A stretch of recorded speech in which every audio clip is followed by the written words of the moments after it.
Hi there, my name is Kiras, and this is my mining company final project for the Blood from a Stone elective. So today we're going to be talking about my mining game assignment, which will cover all 4 stages of the assignment, and it will go into depth about some of the things involved with them. So now we are getting started, which is the name of the first phases of this project, which is starting up your company and getting an idea of what the kind of ideals are and what it's going to work off of. So the goals for my company is to be environmentally conscious, have full accountability, and have community involvement. And we will be restoring the land we use to best of our ability once we are done with this process, because far too many companies take advantage of the land, workers, and communities that are parts of their projects and just pick up and leave once they're done. We do not want to do that. We want to have full involvement. We want to make sure everyone's voices are heard. We want to make sure our workers get treated with dignity, and that when we stay to restore the land, that everyone's voice gets heard and we help them find more employment opportunities.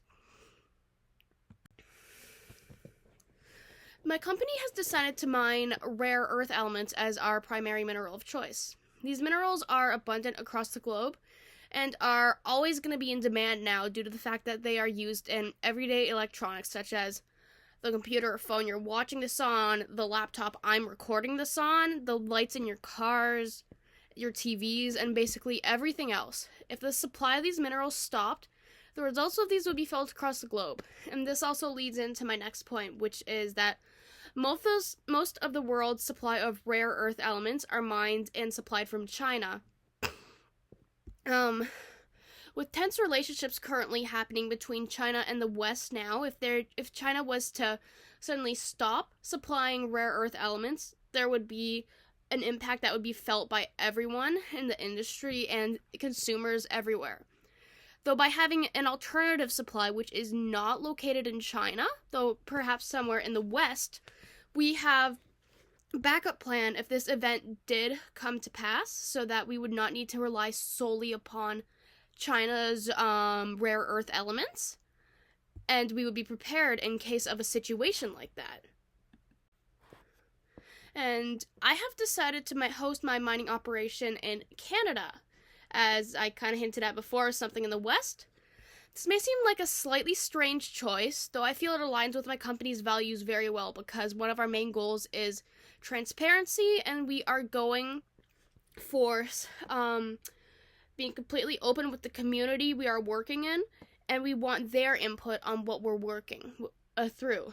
In Canada, it has laws regarding mining which are very much upkept, so there's not really anything kind of fishy going on over here. So the government will hold the companies accountable for anything that happens, and this works perfectly with my company because we want to be held accountable. We want to show people that nothing fishy is going on. Another thing is the abundance of rare earth elements in Canada, as Canada has a fair amount of rare earth elements that are not being looked into currently as a mining source, so this would be a perfect opportunity to trade not only within Canada, but also within places like America, who has in the past stated that they would do more trading with Canada for these kind of minerals, which is certainly a business potential. And we can create a different source of rare earth elements than just China. So, as I previously mentioned about if there was ever to be a stoppage of trading between these elements with China and the rest of the world, there would be a backup plan instead of everything coming to a halt. And this also allows the consumer and the producer of the products to pick what they would rather support. So it provides an opportunity instead of just one thing having dominion over the whole market. And for the impact of my decisions, I will be going over this for every chapter. There's 4 chapters, so it'll just be a little synopsis of kind of what the impact could be and how I feel about it. So, rare earth element mining can produce a lot of waste, which some of the common ones are tailings, water pollutions, air pollutants, and more. And it would be the company's responsibility to monitor and control the amount of waste that's being produced. Like, we're not going to sweep any of this under the rug. We want to be completely transparent about this, and we want to share how we are helping get rid of this, though also what is being produced in the process of refining and mining these rare earth elements. Well, sadly, it is impossible to prevent, 100% of everything from happening. We can take steps during the mining process to reduce the impact of the elements and the debris that we are currently mining. There's also some very exciting opportunities being researched across the globe into new innovations that could help reduce these. So that's something to keep in mind. So now we are on to our second part of the project, which is choosing your mining method. I have chosen to mine from a primary deposit. So a primary deposit means that my company would be digging from a direct source of the ore instead of a secondary source where the ore might have moved from an earthquake or a flood or an event like that. Now, sadly, both of these mining methods are not great for the environment, so we need to manage this correctly, and this was sort of a pick your own poison choice. So I ended up doing primary deposit because there's a lot more research available for mining primary deposit rare earth elements than secondary deposits. So this was the choice I made, with not so much aligned with the company, but aligned with the mark I wanted to receive and would be tweaked to fit the company. The mining method that I chose for this assignment was mainly revolved around the sake of the quality of work I would put into this portion of the assignment, though I wanted to do something different than open pit mining. I couldn't necessarily do that because all the information about mines with rare earth elements I could find, they were all about open pit mines, and while I wanted to do something different, I wasn't sure how my grade would reflect that, though I had sources for open pit mines, so I just chose that. And although it's not what I wanted to do, it's possible to run an open pit mine while keeping my company's goals in mind, which are being environmentally sustainable, transparent, and including the local community in our decisions. It's just going to be a little bit more difficult than, say, a traditional mine which uses mine carts and people go in and mine something themselves. And out of all the stages of this project, I feel like this stage had the biggest decision, which would reflect to the biggest impact. So, while having an open pit mine can be very profitable, it needs to be properly taken care of and also properly closed to prevent damage now and in the future. There's been many instances of sloppy operations of open pit mines that have lasting effects on lands and can potentially make areas even uninhabitable. That's not been unheard of, sadly. So this is the furthest thing from my company's goals, so we will have to work hard to maintain everything and keep an eye on everything to make sure that things are being kept as close to our company's value as possible. This is now the third stage, which is processing your mineral resource. I have decided to process our minerals locally, as I fear that it's personally unfair to send minerals we've mined off to another country, which sadly are often third world countries. Then they have to deal with the side effects of the pollutants caused, the labor it takes to create these, and also the people get underpaid. So I feel that by doing it locally, not only as us, the miners, will have better control over our product and what happens to it, and also the waste created, we can also be openly transparent with the community, which is one of our biggest pillars. And even an exciting possibility is that in Canada, there's been a lot of innovations recently in the tech sector, so there could even be a possibility to work with some people in the tech sector to help and maybe even innovate a new way of processing minerals that will produce less waste and byproduct, which is very exciting. When it comes down to environmental fallout for my mining and processing operation, one of the biggest concerns is going to be water pollutants and tailings, as Canada is well known for its bodies of waters, lakes. There's a lot of biodiversity going on in there. And rare earth element processing often uses a lot of water to filter the different minerals and separate the elements from each other.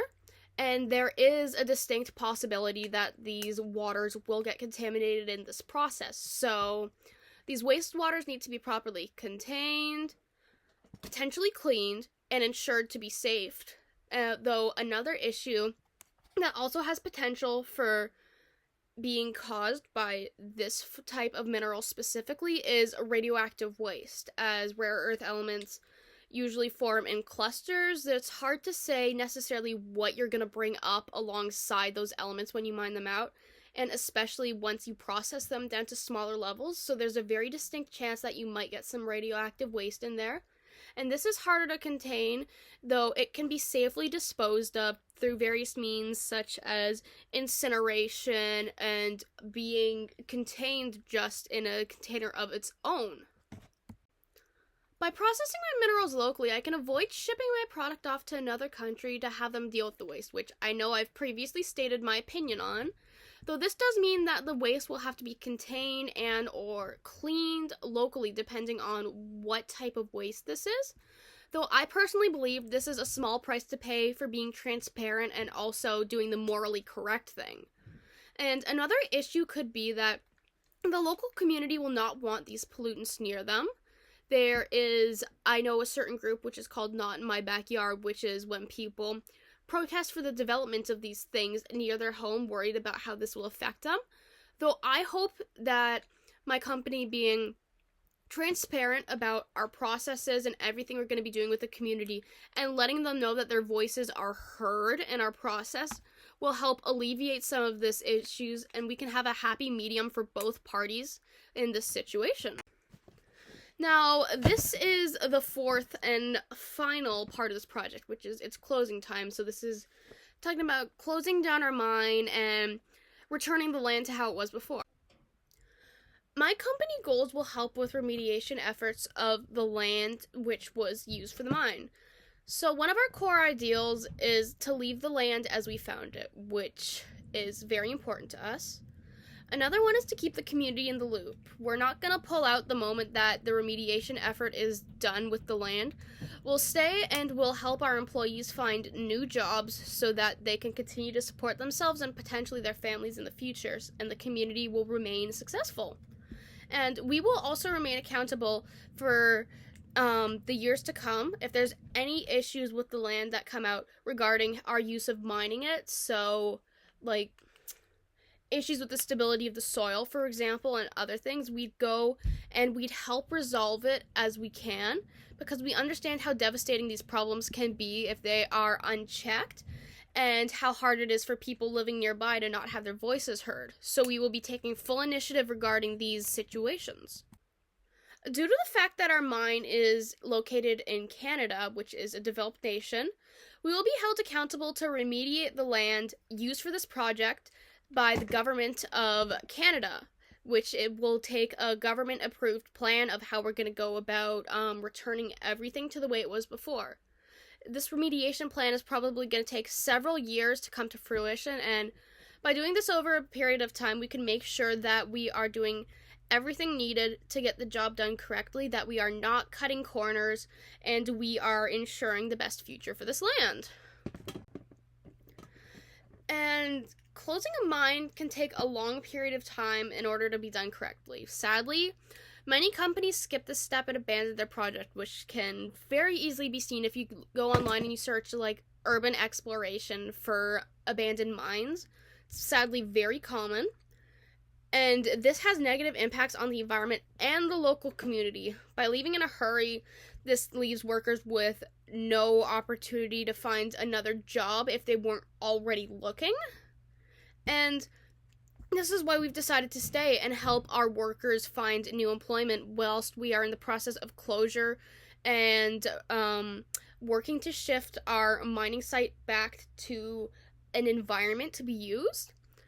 And we're also going to work to make sure that this environment is going to be as close to the state that we found it in as possible. So it's probably not going to be able to be 100% the way it was we found it, though we're going to work very hard to make sure that it's in a usable state and that we didn't mess everything up. So by doing this, it'll allow for the potential for, let's say, a new building site, park, or maybe even just returning the spot to nature. This land will be the community's choice, and they will decide what to do with it, as we use their land for so long, so this would be almost like a little thank you. So now we are on to the conclusions of my project. So, in conclusion, I have learned a lot from this project, that a lot of the time, despite setting out with the best intentions at heart, which I certainly started with for my project, there are bound to be plenty of obstacles in the way, which for me, the biggest one was having to choose open pit mining to prioritize my grade, opposed to my company's values. So, while this is drastically different than what would happen in real life, I can imagine that there would be parallels when it comes down to that. And I would also like the viewer to remember where their technology products came from.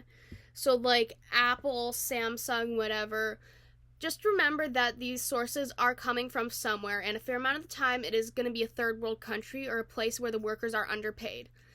So I would recommend looking into companies that are transparent about where their sources come from, so that you can make more educated purchases as a consumer. I know this is something that I will certainly be doing after this assignment, because the research I've done has made an impact on me. It showed me a lot of different things, and it will make me reevaluate if I really need that new video game when it comes out or not, or if I'd be better picking it up secondhand.